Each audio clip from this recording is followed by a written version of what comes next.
Hello and welcome to Authors in Espresso. I'm your host, and today we have an amazing guest, a dear friend of mine who I respect both personally and professionally.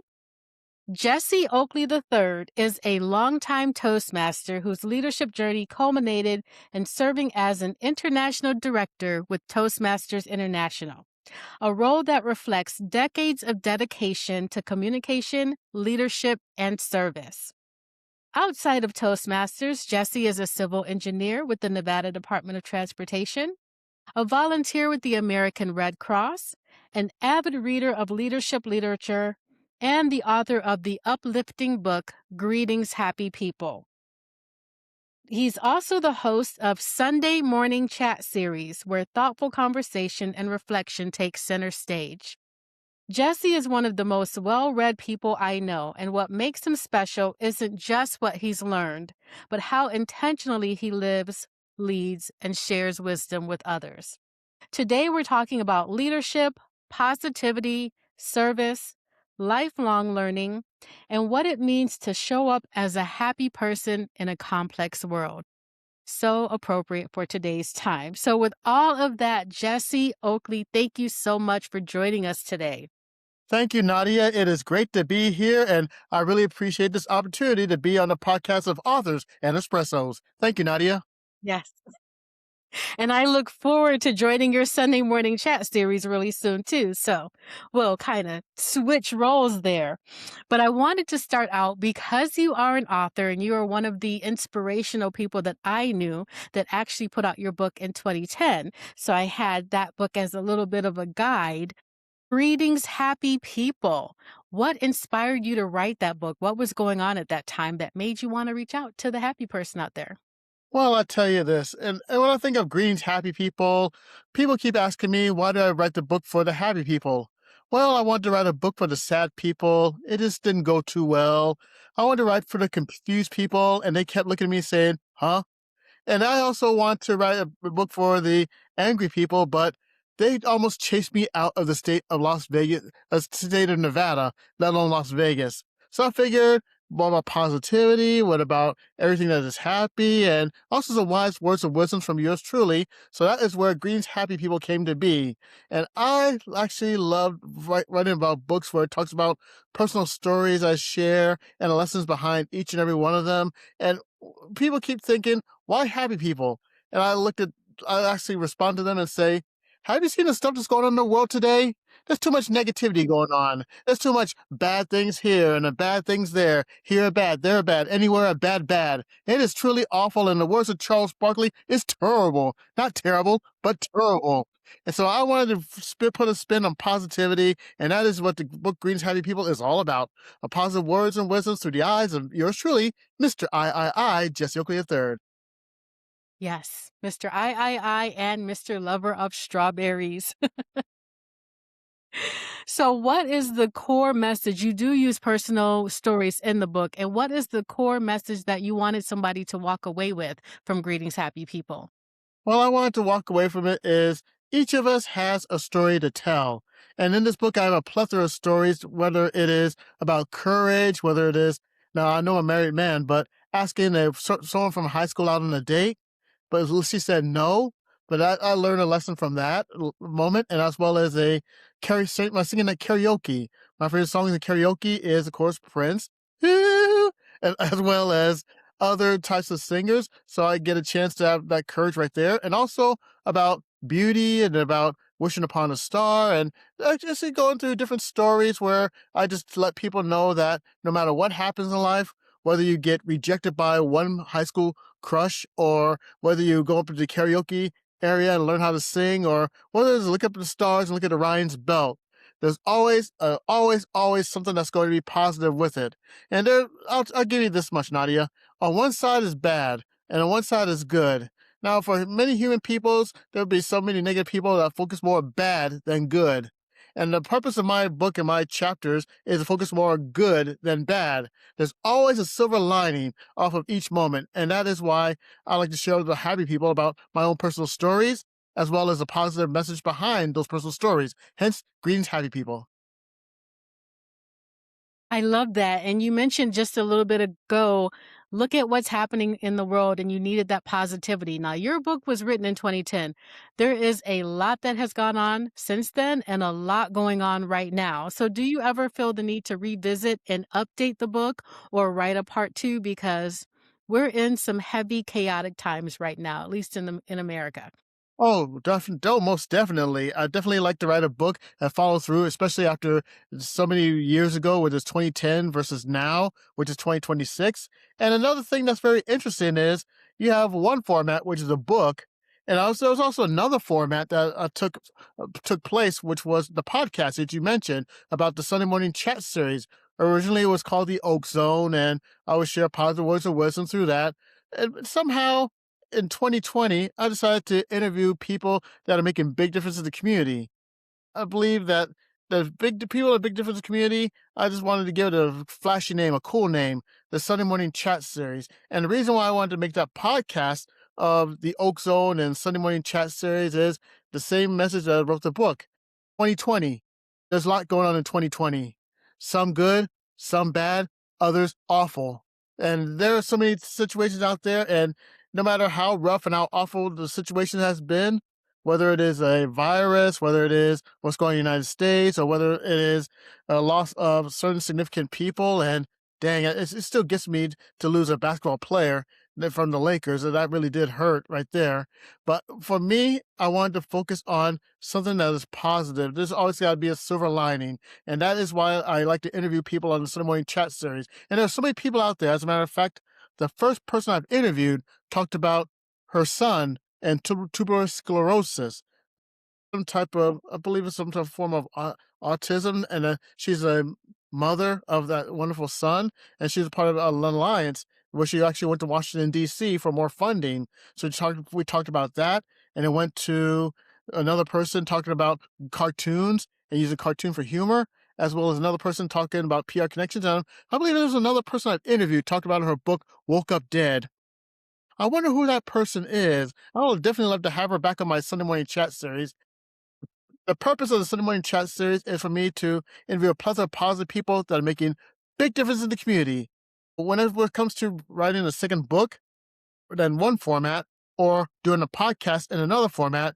This is 2026, and there's so many situations where we do see that there's got to be some positivity that's out there, and I will basically do focus on more positive stuff in a world that is truly challenging. And believe me, it could get quite difficult to go over something that is negative and just try to find that silver lining. And once you find that silver lining, you realize that there's some type of hope that's out there. And that Sunday morning chat series offers me to interview people that allows for hope to actually say, hey, there's so many people that do this amazing stuff here.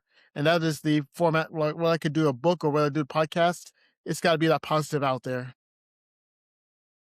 Well, I love the podcast, so it sounds like that's your extension of the book, but would love to see another book out there that we can hold in our hands just to have something to carry with us and always have those words either in our Kindle or so just think about it. Maybe you can collect all the stories from your podcast and put snippets of that in your book. Most definitely. Just a And thought. most definitely. So I want to talk a little bit about Toastmasters because it is such a big part of your life. You started when you were at UNLV in a speechcraft as a shy speaker, and you have gone all the way through the leadership track to become international director, ending your reign 2 years ago at this point, 3 years Yes. ago. 2024. Yes. It went by so fast. But what led you to the leadership track of Toastmasters, and how did that influence how you see the world from a leadership perspective, having sat at the table at such a big organization? Well, that is a very interesting story. When I joined my home club of Star Masters Toastmasters back in 2002, I noticed that I had a passion for speaking. I have this certain gift of gab, but little did I know that there is a big journey when I actually joined Toastmasters. First, I was a part of the contest scene where I got the chance to do contest speeches, and the highest I've gotten at the time was at the division level for the International Speech Contest. And I also noticed that there was a fellow Toastmaster by the name of Craig, who happened to be an area governor. And I really wanted to piqued my curiosity to find out what an area governor does or the purpose of an area governor. So I took that journey of becoming an area governor back in 2005. And I thought, oh, this is going to be great. I'm going to have this, I'm going to have that, I'm going to have this. But little did I know there was a learning lesson that actually began. Because when I was start off as an area governor, I thought about me, me, me. And is that good for leadership? No way. And there was a reality that happened at that area governor position back in, it's 20 years ago, 2006. I'd like to share the story with you. I was getting ready for the second contest, and it was a nice location over on the northwest part of the Las Vegas Valley. And there's this person out there that says that she will be there to open the door for the contest. 2 months ago, 2 months before the contest, I asked her. She said yes. A month before the contest, I said yes. A day before the contest, she'll be there to open the door. The day of the contest, that Saturday in March. Picture this, 40 degrees Fahrenheit. There's a little bit of sprinkles and snow everywhere. And I waited for this person at 2:30 p.m. to open up the door. Didn't show up. 2:30 became 3 o'clock. 3 o'clock became 3:30. 3:30 became 4 p.m. Along with myself, there are 40 people outside waiting for the person to open up the door. Luckily, there was a fellow Toastmaster who actually offered her house to have the contest. And we actually had the contest at her house. And it was that point in that moment that I realized that this wasn't about me.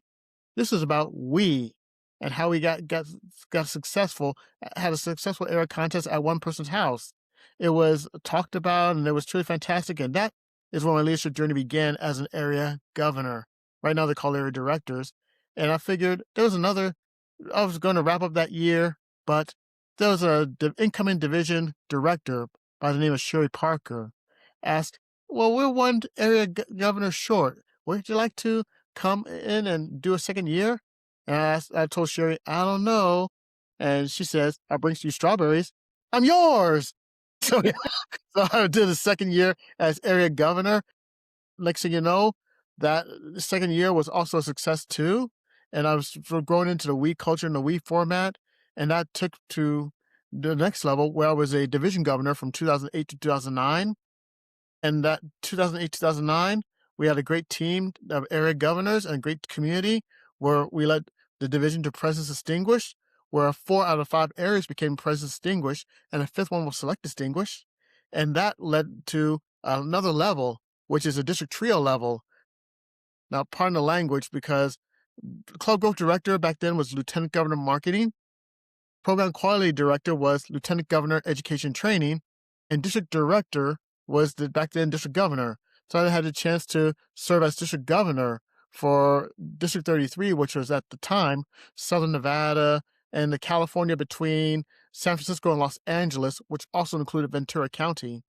And that area, that district governor was truly an intense experience. So we had challenges and we had great moments. And overall, it was truly fantastic. And then after the district governorship, I really wanted to focus on, I don't know what to focus on until I got a phone call from the executive director, Daniel Rex. And Daniel Rex gave me that sweet opportunity actually to be a co-chair for an international convention in Las Vegas, Nevada in 2015. And I said, I'll do it with a partner. And my partner was my wife, Nadia Oakley. And then once that happened, we decided to just take it on and do the best we can. And it also involved going to the 2014 convention, which was Kuala Lumpur, Malaysia. And I got to tell you this one. When I said yes to Daniel Rex one day, the day after, tragedy happened. And that was when that Malaysian airline disaster happened flew from Australia to Hong Kong. And there were people that were concerned, wondering, well, what are you going to do here? Are you going to back out? Are you going to do this? Because we're getting concerned. And I had to give a speech in front of people and say, anything can happen at any moment at any given time. You could happen all the way halfway around the world, or it could happen right in your own backyard or your own home. So I'm not going to live in fear, and I'm just going to go to Malaysia and take notes and do whatever I can. So Dana and I went to Malaysia. We had a good time. Then we took some notes, and that would be helpful for the year. And then 2015 was convention at Caesar's Palace in Las Vegas, and that's still talked about to this day.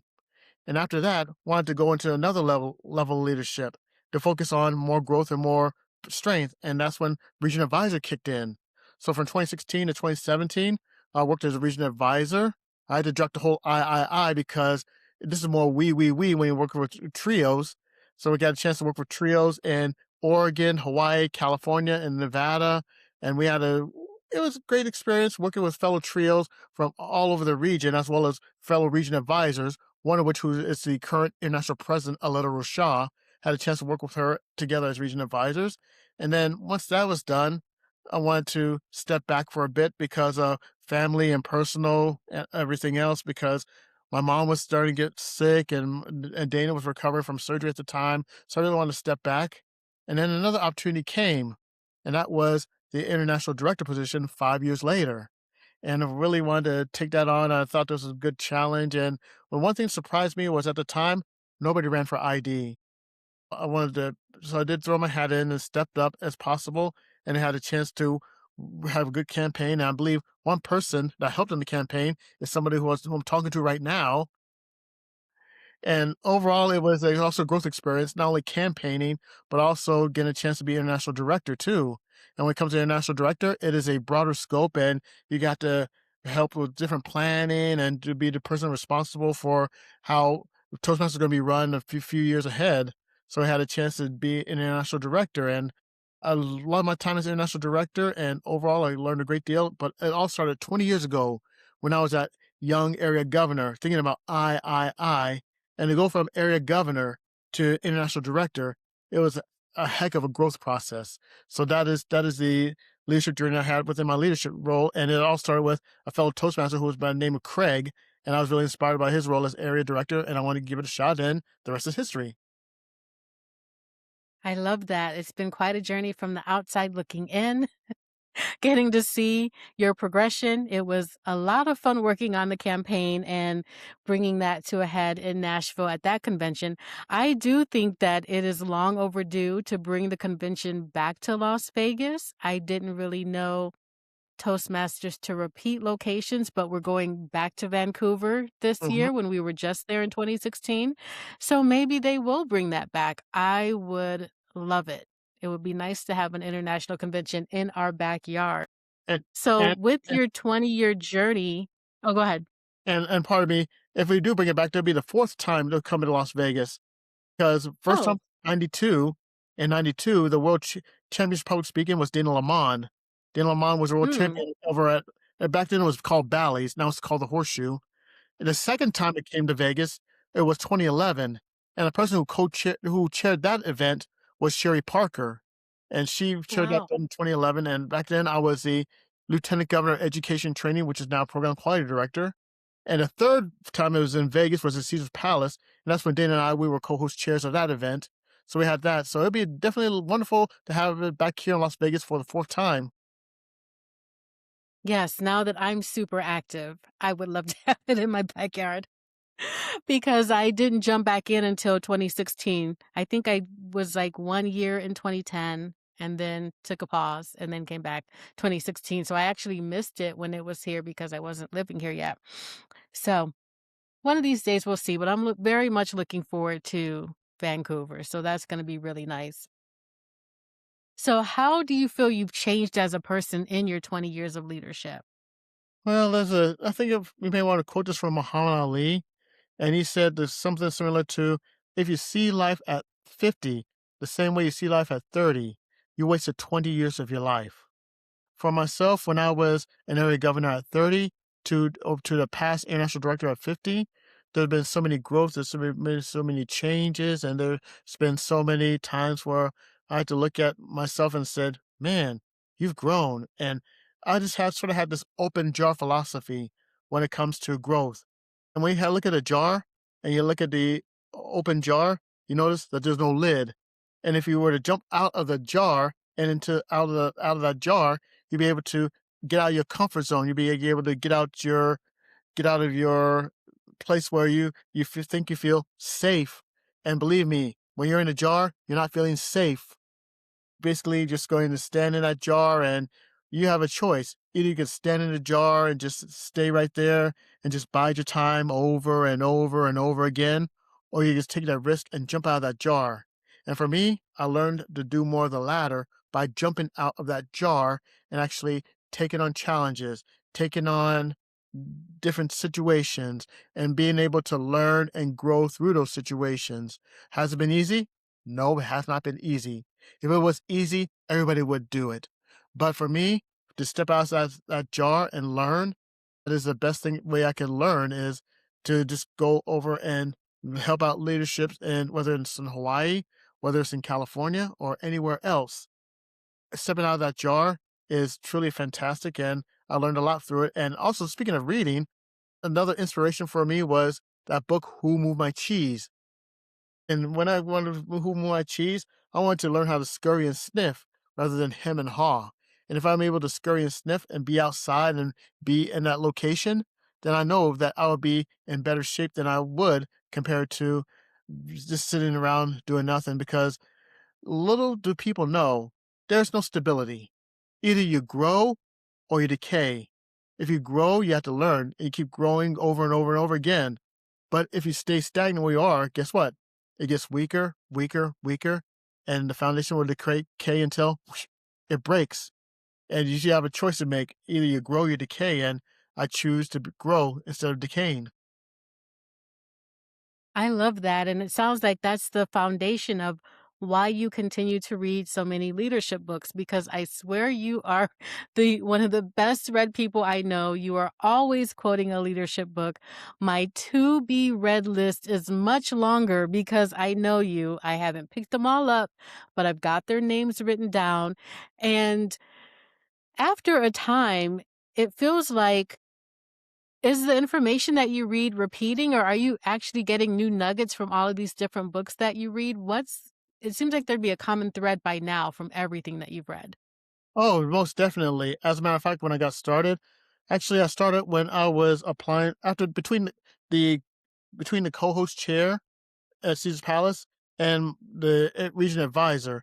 That's when I started on the reading journey, because and it was very helpful because I was going into region advisor, and one of the books that helped out was teamwork, was leadership, was we over me.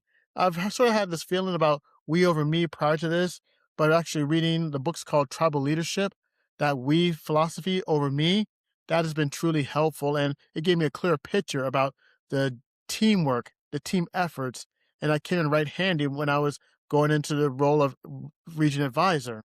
And in addition to that, there's also another book from NBA coaching legend Phil Jackson called 13 Rings, 11 Rings of Solo Success, because he coached the Chicago Bulls to 6 championships and the Lakers to 5 championships. And he talked about the we over me structure, same as tribal leadership. Now, for those two type of books that got me into the role of leaderships, I started to take on more of a leadership role. That has also got me into leadership books, whether it be John Maxwell, Brian Tracy, Tony Robbins, even Grant Cardone has some interesting books over there, whether it be the 10X rule or be obsessed or be average. All these books not only help me within Toastmasters, it also helped me at my day job at the Nevada Department of Transportation. For example, Eat That Frog by Brian Tracy taught me about getting stuff done on different priorities and avoiding procrastination. And one of the things I learned about that is having a to-do list. So whenever I'm at my day job, check off my to-do list and make sure I have 10 items on my list for the day, and make sure I cross out as much as I can. Do I hit all 10? No, not really. But sometimes I hit 8 or maybe 7. And then if I hit 8 or 7, then I get the other 2 for the next day and just keep going for the 10. And even up to this day, when I was reading books on stoicism with the when I became an international director, an international director, there are times where you have good points and there are challenging points. And this is what I learned is not what happens toward to you, but how you respond to it. And that is where stoicism came in handy when my turn during my time on the board. So I'm able to be calm, cool, and collected during those hot moments that are there. So for me, when it starts off as leadership at one end, then you go right into doing what you can do, and then you go right to Stoicism, and don't go into other books. For example, another book from a monk called Gaur Gopal Das called Life's Amazing Secrets. He is an Indian monk, and I learned about how to have different perspectives that are out there. And in addition, you also have, I mentioned John Maxwell, I mentioned Brian Tracy, I mentioned Grant Cardone. Oh, and also Jocko Willink, the extreme ownership. You got to take your extreme ownership and be responsible and accountable for the choices you make and the results that are outcome. So be able to take ownership in what you can, then you'll be able to grow better than where you are. So these are the books that I've learned, and each of them had different topics as I go along, and bam, it led to right where I am. And you learn a great deal when you actually have it stuck right here in the brain. And this is what benefits about reading leadership is you have it right here, and you just never let it go. It's not going to it's not going to leave you. And that is how I feel about not only reading those books, but also thinking about those equations 30 years ago when I was studying engineering, whether it be calculus or physics, and those things just don't go away. When it sticks with you, it really sticks with you. And I was grateful to actually have it stick with me about the leadership lessons I learned from these amazing, wonderful authors. And when you talk about stoicism and your leadership and your firm foundation in those books, is that what carries you as, you have a great role as an engineer, but I'm sure when people hear you work for the Department of Transportation, they're Yeah. coming with their complaints. There's too many orange cones in the city. There's this, there's that. So how do you stand strong and not let all of that criticism get to you? I basically connect to the people and let them know that I drive these same roads too. I see those yellow cones. The purpose of what I do at my laboratory that I work at NDOT is basically work on the materials to actually make the roads durable, give them high quality, and make sure that the roads you're driving are the same roads I'm driving, whether it's in Las Vegas, Henderson, Boulder City, North Las Vegas, Summerlin, Centennial Hills, Anthem, or either I-11, I-15, or the 215, any road that you could think of.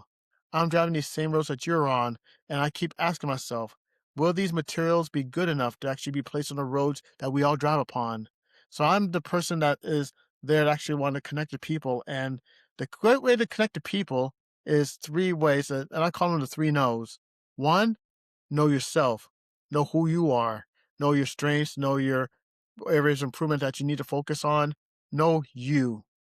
The second know I'll share with you is know the other person. And the other person may be the person that's complaining about the roads and those orange cones. Try to get in that mindset, listen to them, say less, listen more. And you may find some nuggets right there that you can pick right here and pick right there to understand where they're coming from and actually connect with them in that fashion. And the third know the chessboard, know the game that's at hand. And when I say chessboard, I mean know how many pieces are on the chessboard, know the strategy, know what you need to think about next, what you need to discuss next. And if you're able to get those three knows in order, KNOW, you'll be able to have a good connection, good community, and your image as well as your reputation will be boosted underneath the three no's. And when I focus on the three no's with other people in the public, I let them know, hey, I'm right where you are. I know what you're thinking, and I really can understand what you're going through because I'm there too. And as a person who's working for NDOT, I want to focus on what's best for you as well as myself. So I really want to get that medium right there, and keep it going to the point where I know myself, know the person I work with, as well as knowing the chessboard at hand. And those three knows could be very beneficial and very handy when it comes to dealing with the public. I remember seeing you on the news or the news clip that you circulated, I wanna say maybe a year or so ago, Yeah. because when people say, "Oh, I work for NDOT," well, we don't know what that means all the time. We just know you do something with transportation, but to have you actually take the news reporter into the lab and look at the different materials and what you were testing and the results that you were hoping to get and all of that, like you're talking about the safety, the longevity, the materials lasting through different types of weather. Uh-huh. I love a behind the scenes, how it's done, how it's made. So I just found that fascinating. So thank you for what you do. The roads are still holding up. That's a positive It certainly is. because we have seen some cities where bridges collapse and the infrastructure needs to be redone. So thankfully, that hasn't been our story here in Las Vegas to date. Now, I do want to also give you a chance to shout out the American Red Cross because I know that is near and dear to your heart as well. You make time for a lot of service, even with your heavy role and dot. So, why is that important and what do you do there? Well, I am a volunteer engagement lead for the American Red Cross, and I also work for the communications department. Now, for a volunteer engagement lead, my role is actually get a chance to reach out and actually go over different recruits and find out if the recruits will fit well in the communications department and what they're able to do, whether it be website, whether it be camera, whether it be social media.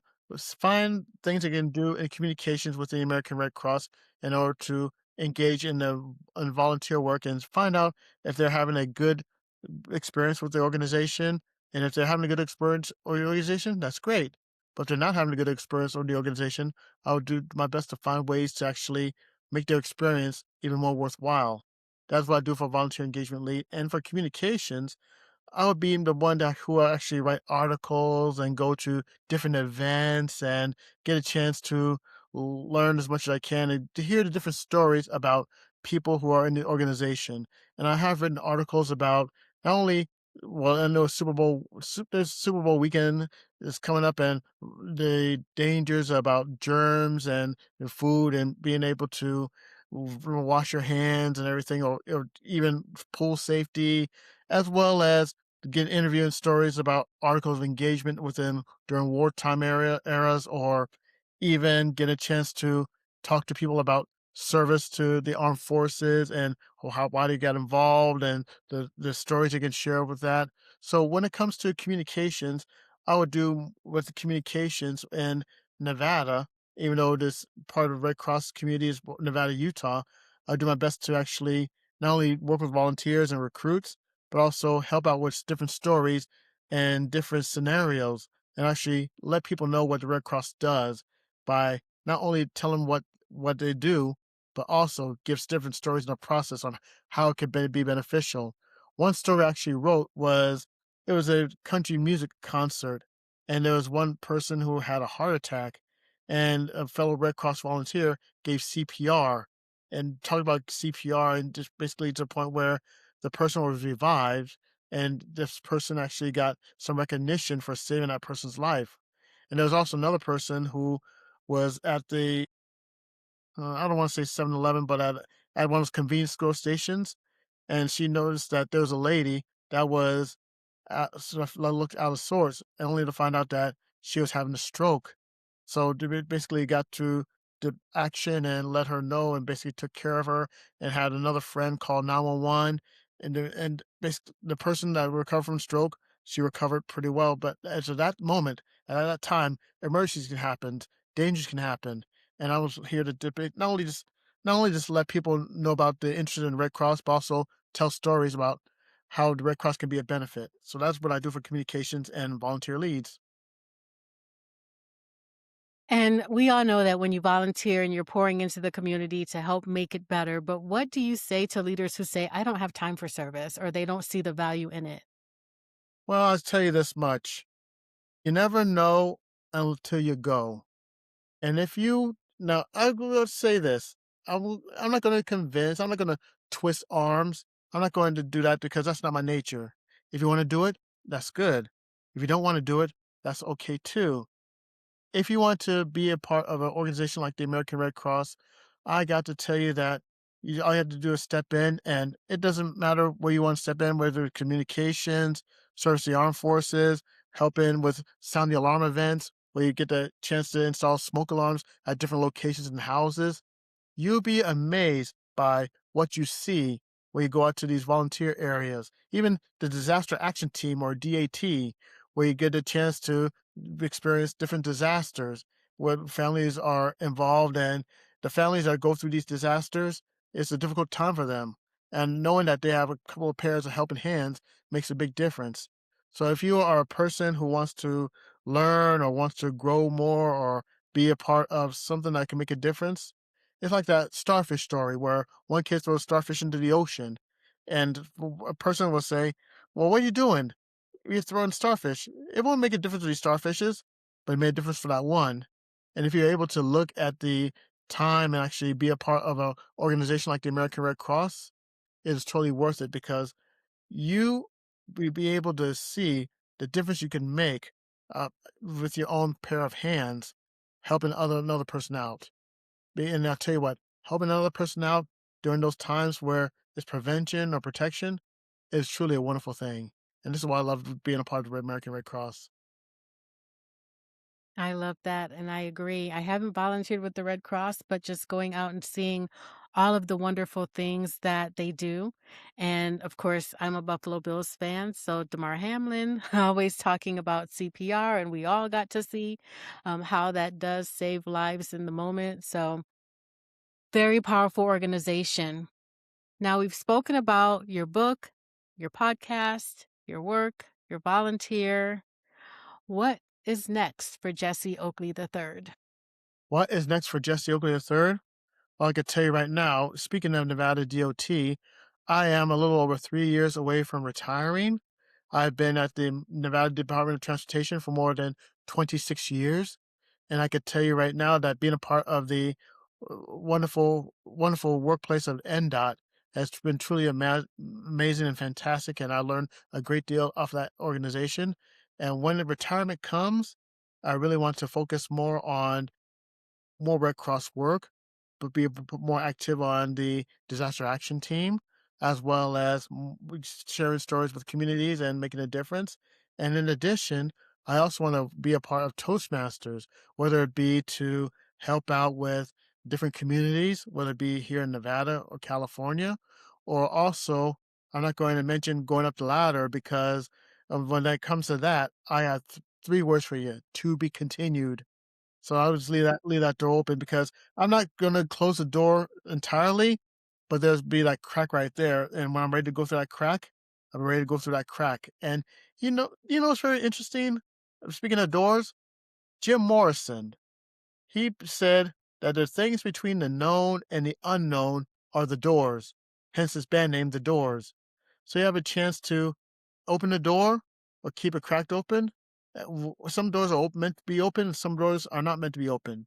So if I get a chance to go through that door, it's going to be in due time. Plus, another thing I like to focus on is definitely want to get that book going.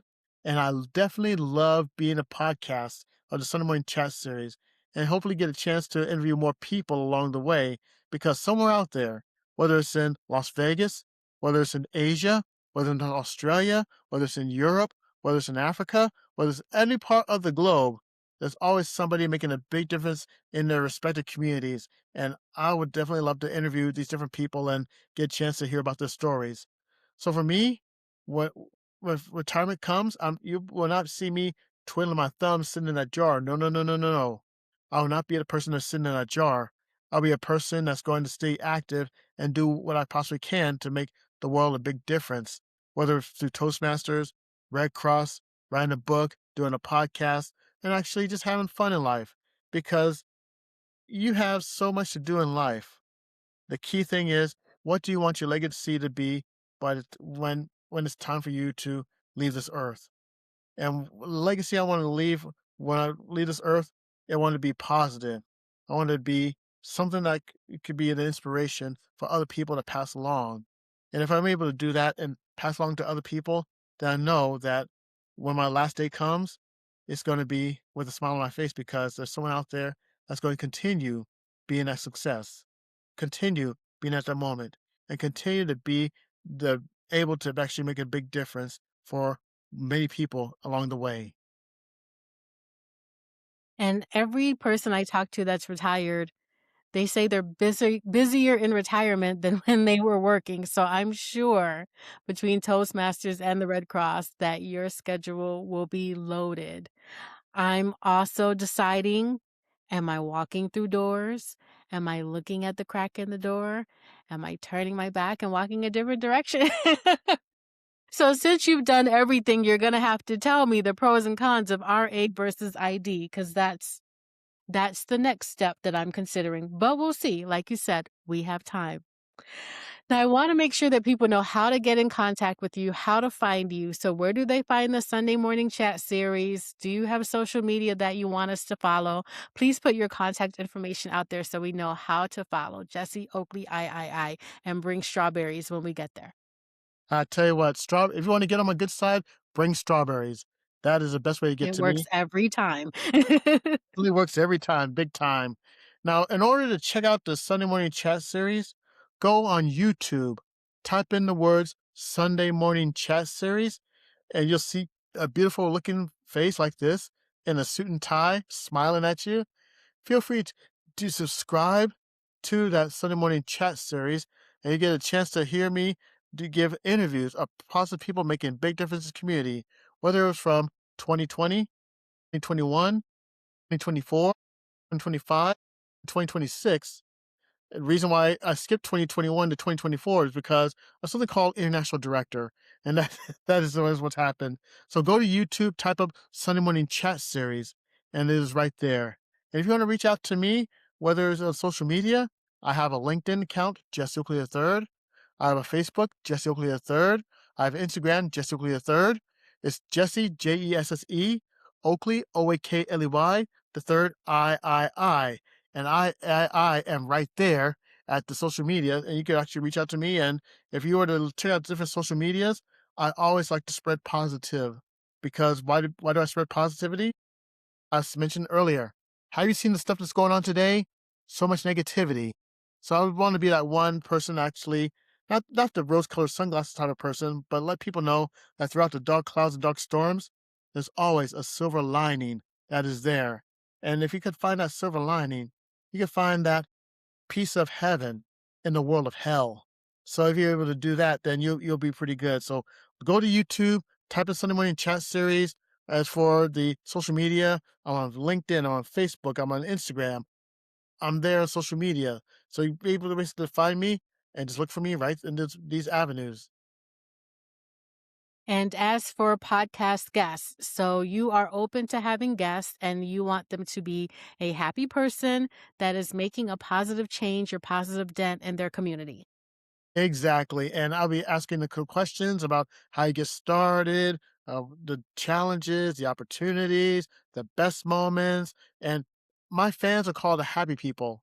And if you have any wise words of wisdom for the happy people, I'm sure that they will definitely love to hear wise words from people that are making big differences. I love that. I can't wait for my appearance. And I always like to make sure that I didn't miss anything. So, was there anything that I missed that you said, oh, I really wanted her to ask me about this, or I really wanted to discuss this? Any topic or last parting words for the audience? Well, there are some people that I want to thank, and hopefully you don't have an orchestra behind you, a la Academy Awards or anything like that. But for first and foremost, I want to thank you for allowing me to be a part of Authors and Espressos podcast. Really appreciate it big time, Nadia. So from myself to you, I say thank you, and I can't wait to have you on Sunday Morning Chat Series again. Love to interview you in the same process. Another person I'd like to thank is my beloved spouse, Dana Wall Oakley. We've been together, oh my goodness, this month. We met each other 20 years ago this month on a radio station. She was a new Toastmaster, and I was the area governor. And then 2 years after that, we started going out on a date, and the rest is history. Hi, honey.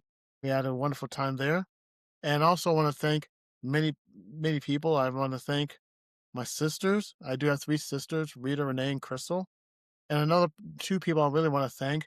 They're not on earth, but they was always with me in spirit. And that is none other than my parents, Jesse Oakley Jr., who I like to call the old man, and Sally Oakley, Mama Oakley.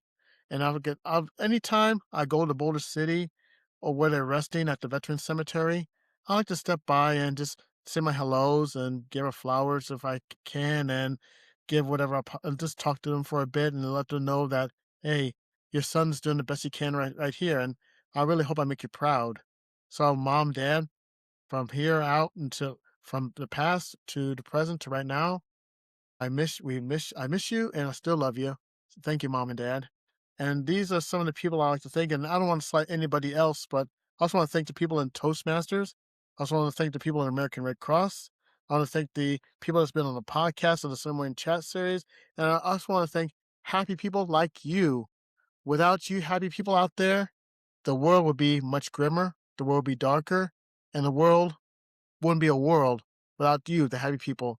So with that being said, I want to say thank you very much, everybody. All of you rock. Thank you.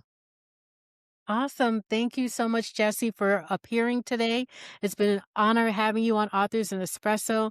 To the listener out there, please like, share, and subscribe. Love to have you tuning in every Tuesday for episodes with authors, aspiring authors, or those that we can just take nuggets of wisdom from. And you've been all three today. You're an author, you got another book coming at some point, and you are a wealth of knowledge. So it's been a pleasure. And until next time, take care.